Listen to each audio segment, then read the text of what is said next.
Joe Archino here. Thank you very much for listening. This has been such a special program having Randy Jurgensen with us. Randy, we've got a lot to squeeze into the second part, so let's pick right back up from where we left off. Okay, so I'm in on the arrest of Lenny Bruce. He dies before we get to go to court, and I wrap up the salt and pepper case, and I'm rewarded with a gold shield. I am then sent up to Harlem.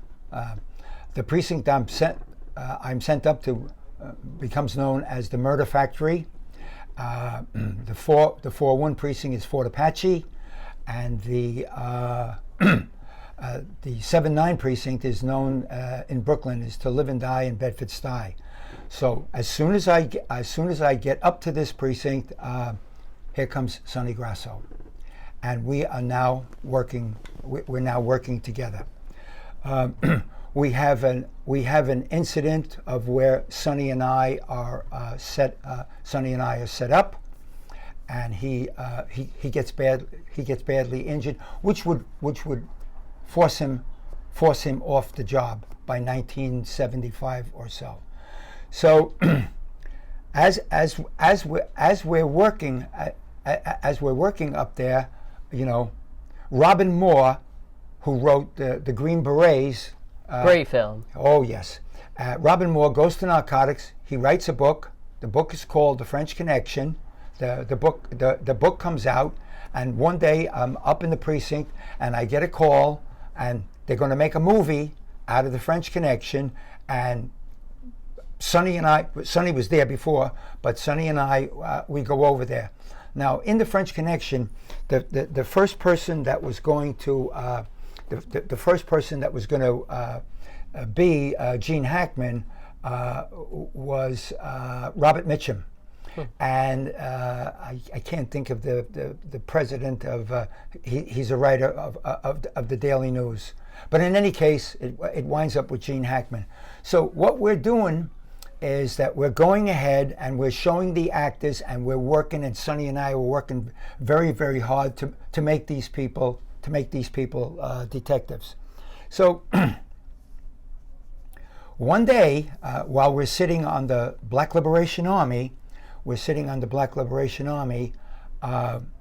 get a call, and it's too long to go into, but the short version is that a cop is shot and would die, and he's shot in Minister Louis Farrakhan's Mosque number 7. I sustained some serious injuries responding to that. It's one of the darkest days that you can possibly think of what happens in the police department, and we are separated by color, we are separated by command, prisoners are let go, and all of that would be documented in the first book written by Sonny Grosso called Murder at the Harlem Mosque. Sonny writes the first book. Of course, we're partners. And the second book that would be written about that would be the book that I wrote called Circle of Six, of which we're partners. We work in the French Connection. We work in the French Connection movie, and he's in the movie. I'm in the movie. We work. The next movie that we go to. The next movie that we go to is The Godfather. I think a film a few people might be familiar with. Yeah. So The Godfather, the Godfather, we're working day and night, and I mean, we're really hanging out with Marlon Brando, going to eat, James Caan, Robert Duvall. It's incredible, wow. So there comes a scene where Al Pacino is going to kill.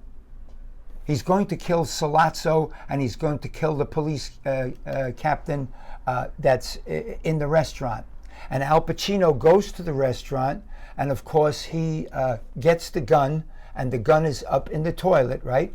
And that gun is Sonny Grosso's gun. Wow. And that gun is used there. In the meantime, I was a paratrooper, and paratroopers, in the beginning, we handled sub-Thompsons. They changed it over to a grease gun. So Coppola, you handle a sub-Thompson, yes, so forth and so on. And I am the guy that's in the toll booth here, and I kill James Caan. I shoot James Caan. One of the most famous scenes in cinema history. I became known as the man who killed Sonny Corleone.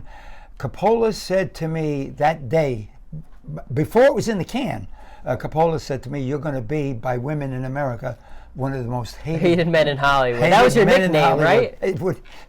You killed him. Well, of course, this is again Sonny Grosso and myself. We would then go on to make a movie. We would then go on to make a movie called The 7-Ups, of which Sonny Grosso wrote that movie. And of course, I did a lot of the driving in the movie. And then along the way, as is in my book, Circle of Six, I worked with Joe Pistone, better known as, Donnie Brasco. Very, very helpful in all of the cases. In that case, especially, which you highlight in the book, yes. Exactly. And so Donnie, he writes a book, and it's called, Donnie Brasco, The Wise Guys. He writes this book. Now, the reason I bring these books up, Joe, maybe we can put an end on this. Absolutely. The reason that I bring these books up is that Sonny Grosso wrote this book about the cop that was killed in the mosque. He wrote this book in 1977, 1978, and we couldn't make a movie. We could not make a movie out of it. Joe Pistone wrote Donnie Brasco, and it took 8 years before they made a movie out of it. I wrote Circle of Six, right? And I wrote that in 2008. And I want to be here to tell you, Joe, this is the first time I'm releasing this, that the book has been optioned, and they are going to do this story. So all three of these books, it may have taken 7 years, 8 years, in some cases 15 years, but we are going to do. What are they going to do? They're going to do a doc. That is definitely, they're going to do a doc. After the doc, will they turn the doc into a docudrama, 4 hours on TV, or will they do a small, well, it's not so small, cable movie? So all of this, all of my life, all going through here, Sonny Grosso was a part of it. Sonny Grosso is the best man to the woman I married, Lynn, who's here in the studio. He's the godfather to my son, who's listening to this program now. So I'm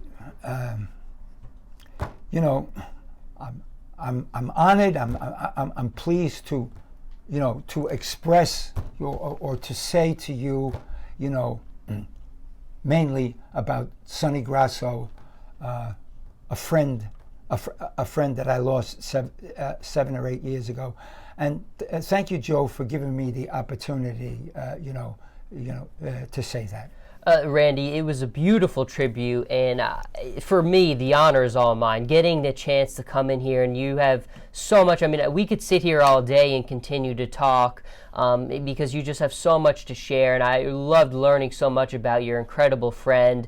And and for you to come and share that great news with us about Circle of Six, and especially Phil Cardilla, who was obviously the cop who was murdered, you worked tirelessly to try to work and bring that killer to justice. I'm so glad more people will be able to hear his name, hear the story and the circumstances behind it.